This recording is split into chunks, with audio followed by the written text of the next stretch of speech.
Hello, hello. This is part two of responding to comments. I don't get too many comments. I'm a very small, humble little channel. So whenever I do get comments, I make sure to give them some attention.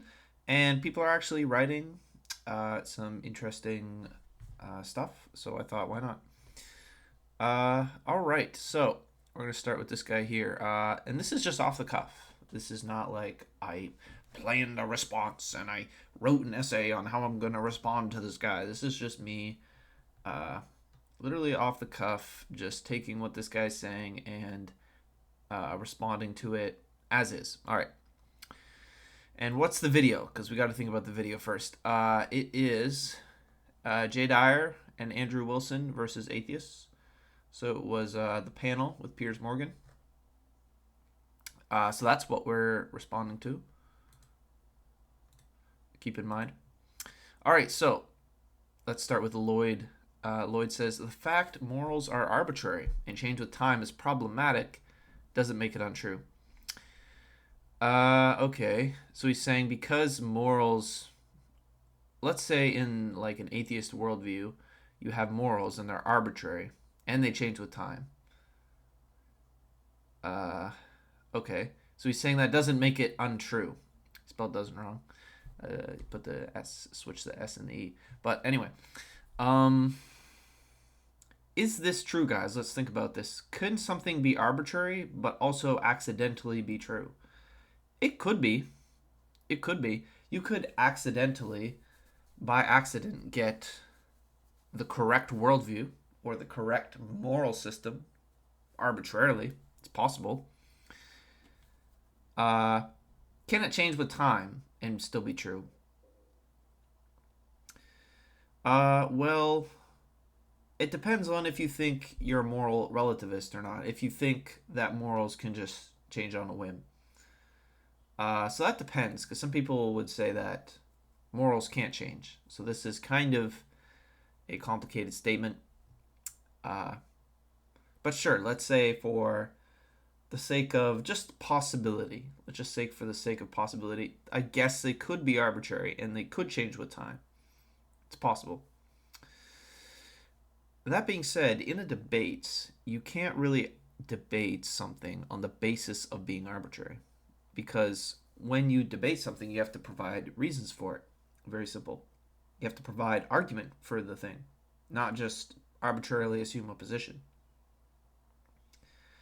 And if you were arbitrary, you would have no reason to pick your position over, say, my position, which has good arguments for it, whereas yours is just arbitrary, right? So when you commit to being arbitrary, you kind of lose any grounds to like defend your position or argue for it or choose yours over mine or anything else because it's just made up. It's arbitrary. The next thing I would say is that you have no way of knowing whether or not the arbitrary thing is true. Yeah, you could accidentally arrive on a true system, a true moral system, but you would have no way of confirming that it was actually true because it would be arbitrary. If it was based on logic or some concrete train of logic per se or reasoning, then you could appeal to the reasoning to defend your position, and that's how you would know that it was true. So someone's like, well, how do you know your position is true? Well, you'd be like, well, here's my reasons, X, Y, Z, X, Y, Z. But if you're just arbitrary, you have no way, like epistemically, you have no way to actually know that your position is true. So you're so think about it this way, like your moral system could accidentally be true, but you would have no way to claim or justifiably claim that your position is true or that my position is false, which is what you're supposed to do in a debate. So there's that. Christianity's moral code has evolved to slavery. And I like how he prefaces, but even if it hadn't, because yeah, it didn't. The Bible talks about slavery, but it is not uh, supporting slavery. The verses that talk about slavery uh, typically talk about slavery because it's teaching people who exist within a specific circumstance, i.e., the world around them is slavery. It's teaching them how to be a moral, upright righteous, holy individual despite their circumstance. So it says, if you're a slave master, treat your slaves well, blah, blah, blah. And that says a bunch of stuff. If you're a slave, do this, work hard for your master, etc., etc. It's not condoning or like shaming the system of slavery itself, because it's working within, the Holy Spirit is working within the circumstance of the individual human being. In Orthodox theology, this is called economia. It's the idea that you're not always going to have some like universal moral dictate for a thing like slavery. Instead, you're going to tell people within their circumstance, within the limitations that they got, because they're in a certain time period, how to better work, how to be a better person, right, within the specific circumstance. So if you want to talk about Catholics, different story, because Catholic popes might make a absolute declarative statement. This is true across all time, and no future pope can contradict this statement, and no one else can judge the first see, and blah, blah, blah. But at least within my worldview, the idea that, well, Christianity has changed. No, it hasn't, right? The spirit of Christianity has most definitely not changed, and it definitely hasn't contradicted. So, but even if it hadn't, that wouldn't make it true. It would just mean you're deciding to stick with someone else's moral code from thousands of years ago. Well, it's not just someone else's moral code. It's not made up. So here's kind of the thing, is people will say Christianity is a man-made institution, because they look at priests, they look at bishops, they look at moral teachings that come from men. And because they're looking at like a physical church, and they're saying, oh, that's a man-made institution, they're not addressing the fact that the thing that is inspiring all of this, that is undergirding all of these quote-unquote man-made institutions, man-made speech, man-made ideas, all of this is undergirded by the Holy Spirit, by the church, by what we would say is like a protected, infallible charism, right? So saying it's just a man-made institution, or it's just made up, or it's some random dude's moral code, that's kind of presuming on the outset that it's not divine, right? It's presuming that it's just made up by a random dude. We don't think it's just made up by a random dude. That random dude was Jesus Christ, which was the incarnate Son of God. So that random someone else's moral code, some random dude, was the divine theophany of God himself. It is the creator of the universe coming down, and, well, not the creator, but it is God himself coming down and giving us his infinite holy wisdom, right? So it's not just a random dude. Also, it's incomplete. I don't know what you mean by incomplete. It leaves too much room for interpretation. So, but this is exactly what I'm talking about, because I'm talking about the spirit, the spirit of Christianity being flexible and being able to work within a specific circumstance. So the reason it's open to interpretation, or it's, as you see it, or if it's flexible, or it's incomplete, it's not incomplete, and it's not open to individual interpretation. It's not just anyone can make anything up from the Bible they want. That's a very Protestant position, right? Only Protestants believe that any random individual, Pastor Joe, can just make up anything he wants, and it's my church, and this is what the Bible says, and da-da-da. We don't believe that. So that's not my position. That's not the Orthodox Christian position, that any random individual can interpret it any way they want and come out with authentic Christian teaching, right? So we don't believe that. It's also not incomplete, but it is flexible. And the reason it's flexible is because it has to work within a specific circumstance, and sometimes that requires a degree of flexibility, avoiding these overly dogmatic kinds of statements that the Catholics like to make. So overall, let's go through your points again. Arbitrary and change with time doesn't make it untrue. It kind of does. Like, if something's arbitrary, you can't claim it's true. You can't know that it's true. And change with time is problematic too. That is a huge, like, okay, this isn't some natural law, divine command thing. it's just some made up thing that changes arbitrarily and has no basis. So it's not, it does kind of make it untrue. And I kind of explained earlier, it's pretty devastating. Like, yeah, you could accidentally be true. I guess there could possibly be maybe a worldview that has evolving morals, but I don't know any moral relativists that have like coherent worldviews. So it is pretty devastating to this position here. Christianity's moral code has evolved too. No, I explained why. Uh, there's nothing wrong inherently with the system of slavery itself. It's not like the Bible is not some communist, Marxist, political, like, activism book where it's like, you need to stand up against the bourgeoisie and fight against the evil slave owners, and you can't have salvation until you install a democratic society. It's like, it's not like that. It's about working within the circumstance you're in and being an upright, moral person in spite of your circumstance. So I explained that. And it's not just some random dude's moral code. It is Jesus Christ's moral code, and the apostles and all the priests and bishops are succeeding directly from Christ. So they carry the Spirit, the Holy Spirit with them, and that guides their moral code to not just be random, but to be inspired by God Himself. So it's not just random. And the words of Christ contained in the Bible and His teachings are not just random. All right, but that's enough with that. I hope I kind of made sense of that for some of the listeners out there. Next on, we're going on to Heber. He says, I think the Christian right is being too hard on Peterson over this. I would disagree. I think the Christian right is not hard on Peterson enough. They're way too soft on him, and I really have no sympathy for Peterson because he's made tons of money.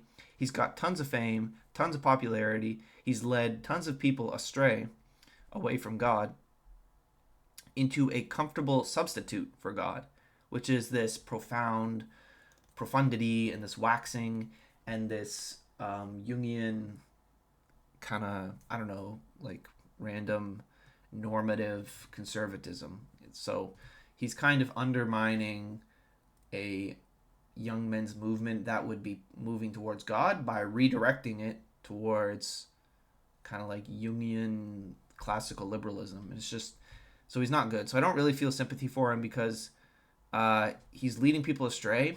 He's made tons of money off this, so I don't feel bad for him.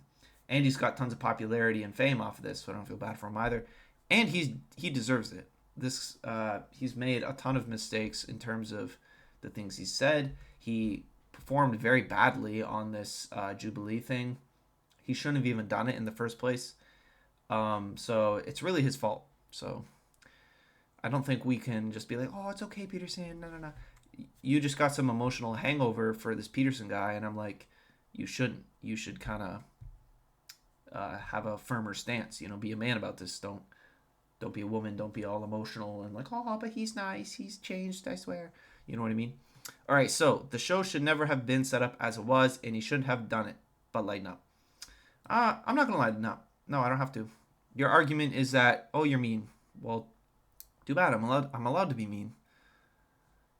The hardline join or FU attitude is what pushed me away as a kid. So people have a problem with being hardline. But the thing you have to understand is that hardline is authentic.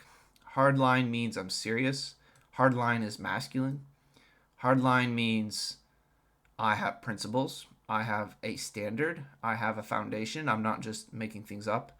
I'm not participating in some subversive big tent, let's let everybody play in some feminine subversive ideology. We need more hardline stuff because that's what gets you respect as an ideology or as a religion, is being firm. And I actually respect the liberals for that because the liberals have a defined position and they commit very well to it, and they engage in their little activism and their flags and whatnot and imperialism, and at least they commit to it. Whereas the moderate conservatives are slimeballs. They're Zionists controlled opposition, and I have no respect for them. So I strongly disagree with this hardliner. And what's actually wrong with it? First of all, this is a personal fallacy. It's a fallacy of irrelevance. You're saying, well, that's what pushed me away. Well, okay, that's your anecdotal experience. But it sounds to me just like you can't handle firm, authoritative declarations. You just don't like it when someone says something that you don't like to hear and is like convinced in it. I'm convicted in my position, and I'm not going to. Well, and I also, because I think it matters. I think faith is foundational. I think that being firm in your worldview, and there's a lot of like soft, like subversive, undercutting, undermining, there's a lot of fake conservatism out there, and it kind of aggravates me. So there's a strong force out in the political ethos trying to subvert and de-radicalize and soften kind of rhetoric, or like soften right wing Christian stuff. And you kind of need to be like a radical Christian. If you are truly a Christian, then that should embolden you. That should be a good thing. You want to be a radical Christian, because you don't want to risk being subverted or undermined by kind of something counter to Christianity. Uh, like Jesus didn't ask us to go be soft and nice and tolerant and permissive and inclusive. He asked us to be bold. He asked us to declare your faith. He asked you to die for your faith. These are the kinds of things that inspired the early Christian church, that helped it spread across the world, that embodied the true spirit of the church when Christ was here on earth. I mean, Jesus died for what he believed in. Jesus died as the Son of God. He went through one of the most painful deaths a man would have ever experienced. And you're like, oh, I don't like this hardline stuff. It's like, well, the very essence of being a Christian, or being anything at all, is hardline. Like, reality is tough. Like, the world is tough. People die in wars because of ideas, or for their country, or for their people. And you kind of need this like hardline, join or fuck you. You kind of need that attitude. Like, we need that masculine approach in society. Everyone's too soft. There's just been 20 plus years. There's been 20 years of liberal, just it's okay. Just let everyone play. Be nice to the Jews and just don't be mean. And I'm just sick of it. I'm sick of it, and it's leading to the destruction of our country. It's ruining the country for me, for my future family and my kids. It's destroying society for the people I care about and the people around me. And it's like, no, I'm not just gonna be nice and sit by and watch things go. Because why? Because my feelings are hurt, because somebody else's feelings are hurt. People are dying. People are losing an economic grip. We're losing the demographics in our country. Jews are raping and pillaging our country financially. They're taking all of our taxes and sending it to missiles in Israel to go blow up their neighbors, right? So no, this is not like a let's just play nice thing. This is like people are being blown up with satanic missiles that taxpayer dollars are funding. We are funding the white genocide going on around Europe and around America. This is like a serious thing, and it starts with Christianity. It starts with having the right theological foundation, not compromising, not getting subverted by liberalism or democracy or soft conservatism. It starts with a firm position and knowing what you believe in, and that's the only way to arrive at truth and not get distracted and side railed into bullshit, into inclusive, be nice,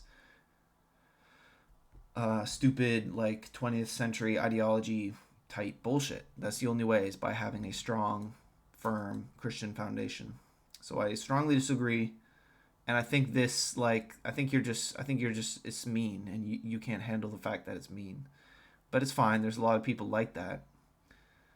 Um, it just also tells me that you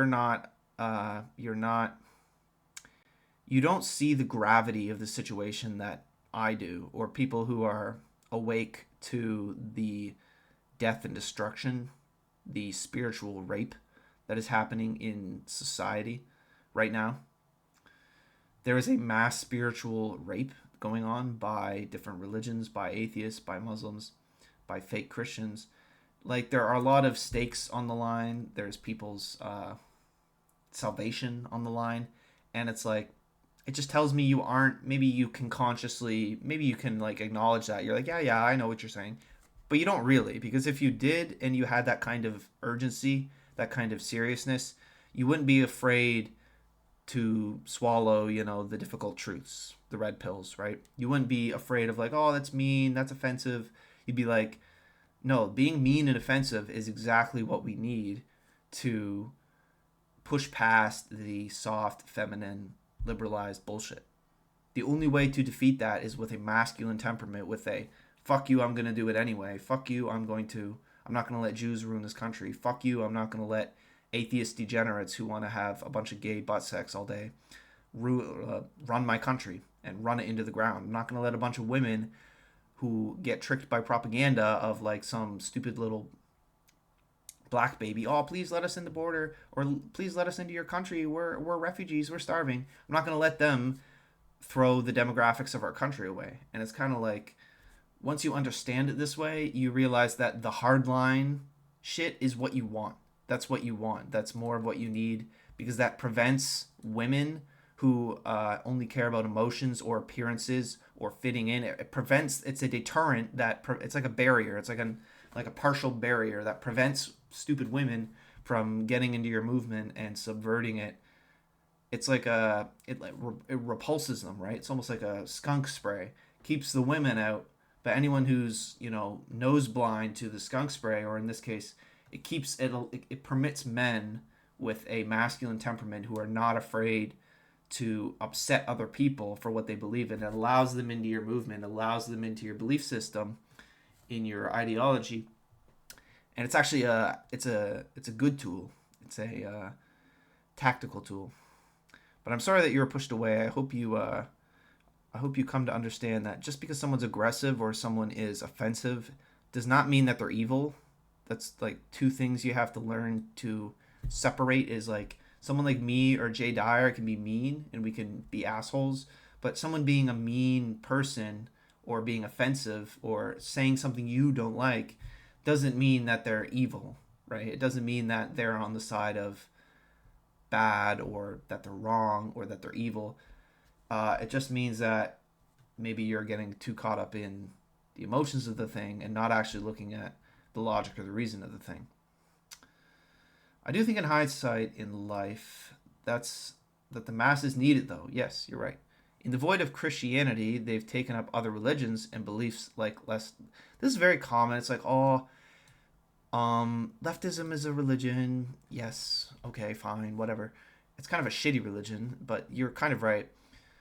Um, but I think when people like Matt Walsh say, "Oh, leftism is a religion," it's like it is, but really it's more like a faith, because a lot of these principles like don't be racist and don't be mean and be tolerant and support LGBTQ, they're based on faith.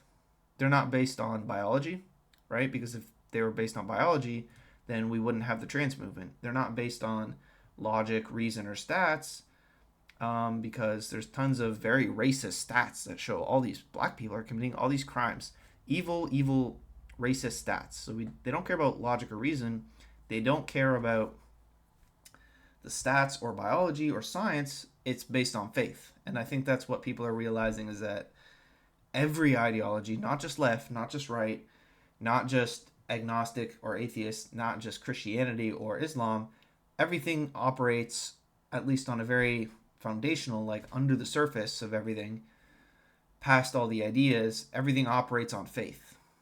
You have to start with something that you take as faith, take to be true, that you can convince yourself to believe in, that informs everything else. And I think that's kind of what, like when Matt Walsh and Michael Knowles say that, oh, leftism is a religion, it's like more like everything is a religion. Everything is a religion. People are religious. Our very nature as creatures is that of religious. Our foundation in terms of like what informs epistemology, our ethics, ontology, all of our philosophy starts with some kind of a faith. And then that informs all the second, third order conscious thoughts that we have, which are like results of of someone's faith. Um, it's also a very boring point. It's like, oh, leftism is a religion. You're not the first person who said that. But sure. And I don't really have a problem with leftism in of itself. I don't really have a problem with like someone being like liberal per se. I mean I don't like trans ideology. I don't like a bunch of homosexuals running around. I don't like pro immigration, right? But there was a time when Democrats were actually anti-immigration, believe it or not. They would actually argue that we had to limit immigration to protect workers' rights, which is valid. So this whole like, well, leftist right thing, that's also a false dichotomy. I don't really care too much about left or right. I mean, obviously I'm far right, but at the same time, if I had to choose, I think it's more important that people are Christian than they are left or right, because I think faith is foundational. And I think those deep, transcendent theological foundations are going to be more important than the second, third order political view that you have after that. So next, I think Peterson has brought many in to be curious about Christianity and likely had converts because of him. It's possible, sure, you might be right there. He's kind of like Peterson, maybe redirected. I would agree with that because I started out with Peterson and then I eventually leveled up. But what you're really saying is Peterson has funneled people towards more Catholic or uh, more like Christian influencers and a Christian mindset. Sure, sure, fine. But at the same time, I think implicit in that is that everyone has to level up past Peterson at a certain point. They have to go to Peterson and then they have to leave Peterson and go to someone who's actually speaking the truth about something like Christianity. They eventually have to upgrade who they listen to from atheist, like philosophical waxing Jungian gooberman. They have to eventually upgrade to like a real Christian who's saying things definitively. Finally, a more positive influence. Oh, definitely. More positive influence than negative. Now, why does it cut off? The comment just cuts off. There's no comment after that. Is he a more positive influence than negative? I don't know. See, I don't know because I mean, I think he presents a unique danger that no one's talking about. So I think here's kind of my annoying thing. It's like, oh, you guys are too hard on Peterson. Well, actually, no. There aren't enough people like me effectively critiquing Peterson from a Christian position. There's not enough of that. It's like the Christians should not be accepting, and you see that with Catholics do this all the time. There's a bunch of Catholic like apologists, YouTuber people online who like Peterson. They're like, oh, you're an honorary Christian, and oh, you're this, and we like you, Peterson. Let's invite you onto our show. And it's like, so he gets all the credit and all the like respect from all the Christian people, but he doesn't commit to any of the positions, and that's actually a huge problem with someone like Peterson because if he can get men to follow him and they can just listen to the profundities and the ideas of Peterson and they don't need to convert to Christianity, well, then that presents like a unique danger. You should actually see Peterson as kind of an enemy because what he's doing, right, is he's taking all of the conservative talking points, he's taking all of the conservative posturing and presentation, and he's taking all of the Christian values, the Christian kind of truths and like foundational ideas, and he's coming at them from like a liberal position, right? So he's originally this liberal atheist academic dude in a soft science psychological background, and now he's using his brain and his like his waxing his philosophical ramblings to reinvent conservative positions and talking points without having to accredit the the Christian or actually right-wing conservative foundation or basis for where these ideas come from. So it'd be like if a left-wing person started making right-wing talking points, but as a left-wing person, you might say, "Oh, that's really good though because that proves the right wing if even a left-wing person is saying it." It's like, well, not really. All it's proving is that a left-wing person can come up with the same types of ideas and they can just steal our ideas, and you don't need to be right wing to have these ideas. You can be left wing and have these nice conservative sounding ideas. So really someone like Peterson, in a way, is actually subverting Christianity. He's subverting the right wing by taking their nuggets of wisdom and offering them without having to convert to Christianity or without having to properly principle yourself and align yourself with the foundation. So it's almost like intellectual uh, plagiarism. That's basically what Peterson is. He's a conservative plagiarist where he just takes all of the conservative talking points, goes on the conservative talk shows, hangs out with the Catholics and whatnot, gets the honorary Christian Medal of Honor, and yet he doesn't actually commit to any of their positions. He doesn't promote Christianity. He doesn't tell people to be Christian. He doesn't like base his points in a Christian worldview and doesn't, because I think that's important. I think like that the faith and having that solid foundation is more important than just the ideas themselves. Because you can have some right wing sounding talking points. I've heard Destiny say some fairly right wing talking points before, but the reason that that isn't good enough, and we kind of intuitively understand for someone like Destiny at least that that isn't good enough, is because we understand deep down that the foundation, how you arrive at those ideas, matters. It's not just the ideas, because anyone can parrot a bunch of ideas. I can start speaking like a left wing person tomorrow. That doesn't make me left wing, and all the left wing people are understandably going to be skeptical of someone like me because I don't share their foundation. And so I think that foundation is important. Peterson is actively rejecting that foundation. He's stealing all of the talking points. He's parroting one thing out of his mouth, but out of the other side of his mouth, he's spitting on God. He's rejecting God despite being obviously presented with Christianity and having lots of time to consider it. He's actively chosen to reject it. And so, no, I think that it's like, oh, all the Christians are being too hard on Peterson. It's like, no, we're not hard on Peterson enough. He works with the Daily Wire. Might I also remind you, he co-authored that anti-Semitism report, right? So he's on the Daily Wire, run by Jewish Mr. Ben Shapiro, and he co-authors this big Christ is King is anti-Semitic. So now he's attacking Christians for the phrase Christ is King, and he's saying, oh, these evil Christians are actually anti-Semitic when they say Christ is King, because that's an attack on Jews somehow. I don't fucking know how, other than like Jews are antichrist.